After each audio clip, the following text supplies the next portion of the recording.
Chapter 3 C.V. Raman, the Pride of India. The genius who won the Nobel Prize for Physics.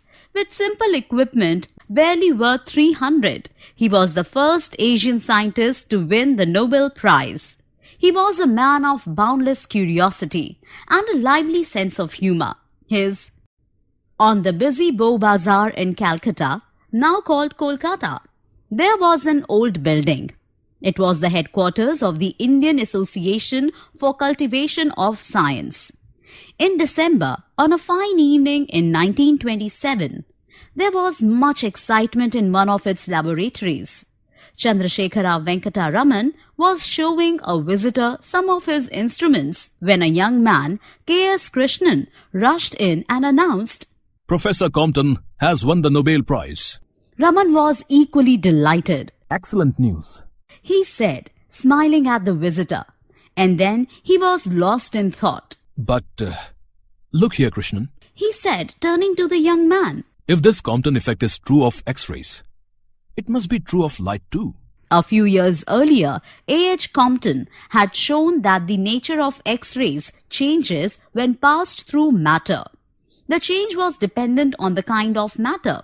This effect was called the Compton effect. Could light also change its nature when passed through a transparent medium?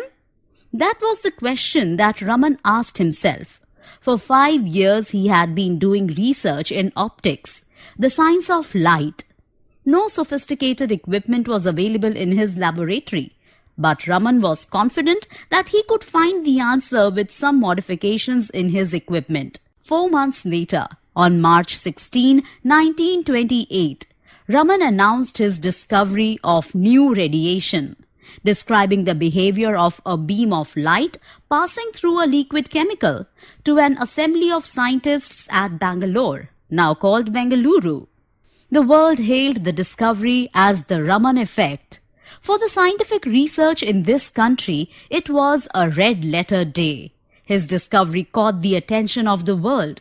With equipment worth hardly 200 and limited facilities, Raman was able to make a discovery which won him the Nobel Prize in Physics in 1930. Raman was born on November 7, 1888, at Tiruchirappalli in Tamil Nadu. His father was a physics teacher in a college. He was a brilliant student right from the start. When Raman passed his matriculation, his parents were keen to send him abroad for higher studies. But on medical grounds, a British surgeon advised them against it, and Raman stayed in the country to do the MA course at Presidency College in Madras, now called Chennai. Science had already made an impression on him, and he began to write research papers for science journals. When he was only 19, he became a member of Indian Association for Cultivation of Science. Meanwhile, respecting his parents' wishes, he took up an administrative job in the Finance Ministry in Calcutta. His interest in science, however, did not flag. He used to spend his hours after office in the lab of the associations, working throughout the night. In his youth, Raman was mainly interested in acoustics, the science of sound. He studied how stringed instruments like the violin and the sitar could produce harmonious music. He was elected by the Royal Society of London in 1924, and the British government made him Knight of the British Empire in 1929. It was a high honor for any great scientist.